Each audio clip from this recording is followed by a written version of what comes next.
The ABC is shameless. It's now recruiting even children to back Labor's Voice, kind of Aboriginal-only parliament. Now, how often does that have to be said? All Australians have got to pay for the ABC through their taxes, and that deal means the ABC must be impartial.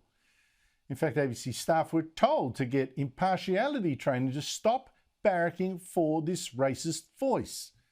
But you check out how the ABC's Behind the News show for students covers the Voice. It ran propaganda for no fewer than 4 supporters of the Voice, including the Prime Minister, people making exaggerated claims for it.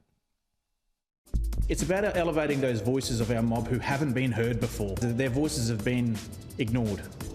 And that's what this Voice is all about. Well, that is actually false, because we've got literally thousands of Aboriginal bodies. We have 11 federal MPs who identify as Aboriginal. We have 1,200 public servants in the National Indigenous Australian agencies asking for Aboriginal input and giving it. It's simply false to say they've been ignored. And it's stupid when the people saying this are saying, we're being ignored while they're on national TV.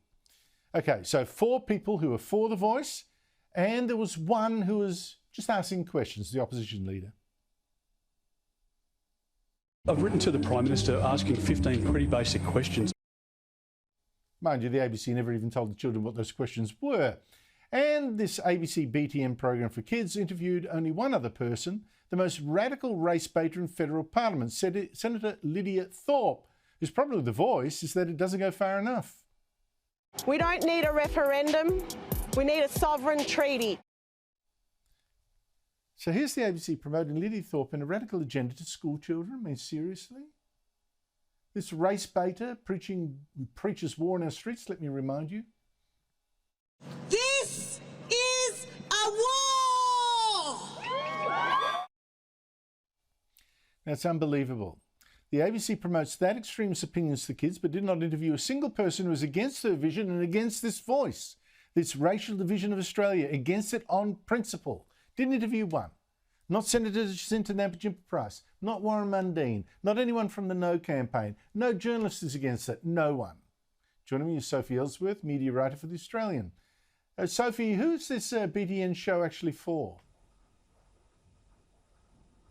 So, Andrew, it's a program that's been around for decades. It was around when I was at school. It's really for young students, so sort of your higher level in primary school, early secondary even.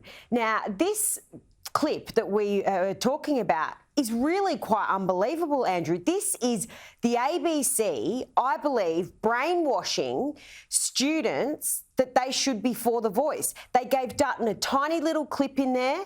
They didn't give him much oxygen at all. And then they've run all these pro-voices and then put Lidia Thorpe in there. So they've ticked all their boxes that they need to do at the ABC.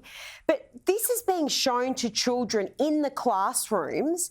And if I was a child of that age group, I'd be thinking, why wouldn't you vote for the Voice? This is a wonderful thing. This is not up to the public broadcaster to be brainwashing students that they should be for the Voice.